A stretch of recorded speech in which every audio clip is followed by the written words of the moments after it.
Guys, yung kaninang nakita nyo mga jeep, nilapitan natin yung may-ari, si Ma'am Erica. Ito po siya. Kakausapin natin ng konti ha. Diyan lang kayo. Standby. Ayan. At syempre, nakiupo muna ako. Si Ma'am Erica, yung may-ari ng mga jeep. Ma'am, ilan ho ba ang jeep nyo?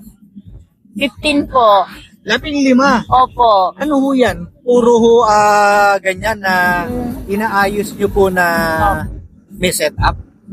Ang iba po pang biyahe lang, pero may mga sounds din, pero hindi ganyan.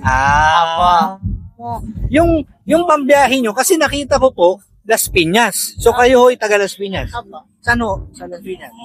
Sa ano po, Soldiers 2. Soldiers Opo. Sa may Marcos Alvarez Opo. Tandaan. Yes po.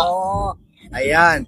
Ma'am, grabe, magkano ho ang gastos niya? Kagaya ho niyan, yung nakaangat na may joker. Opo. Magkano ho gastos niyan? Ayan pong nakaangat na yan is 45,000 po.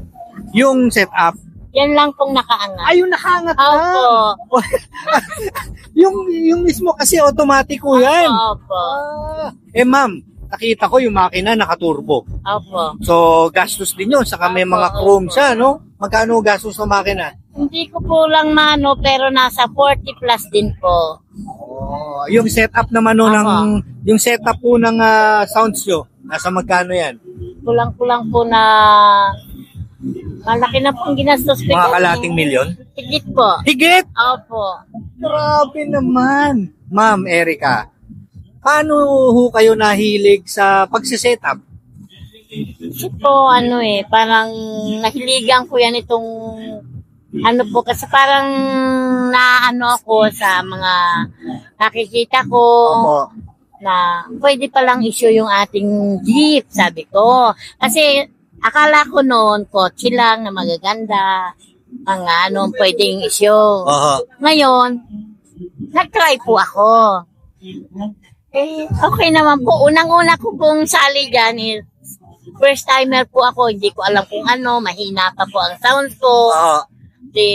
Pero nakakuha rin po ako doon ng award. Apo, sa kagandahan. Sa sound lang, hindi po ako noon kasi first timer po ako. Nung pangalawa po, hanggang sa ngayon, dumami na yung aking pagsoshow. Lagi po ako nag-overhaul, champion, nagcha-champion, nag-first, nag-second.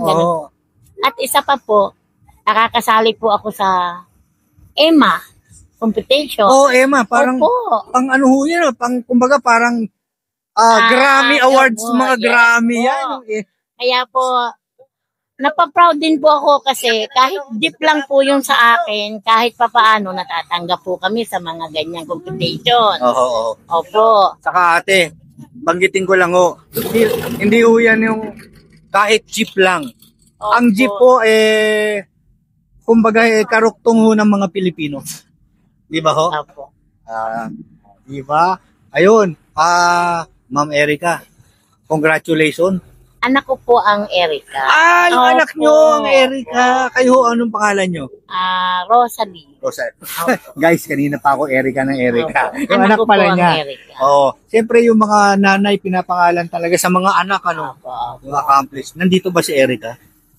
Opo, Wala. nandun nagpapahinga po siguro. Opo. Ayan. Si Erica may kapangalan yan, yung sa Voltes 5, di ba? Erica yun. Dapat may Voltes 5 sa inyong jeep. Ma'am Rosalie, maraming pong salamat. Thank you. At sa magkita ho tayo sa ibang mga show. Okay po. At sisilipin ko lang ho yung jeep na. Opo, maraming salamat po sa inyo. Ayan. Napipili niyo yung aking sasakyan na i-vlog, makilala sa kung saan man lugar po kayo na kakarating ang vlog nyo. Opo. Maraming salamat. At nagugustuhan nyo yung aming sasakyan na yan. Ayan. Proud Pinoy. Siyempre, ang jeep, kultura yan ng Pilipino. Diba? Kaya we support local. Tama? Bye! Thank you po.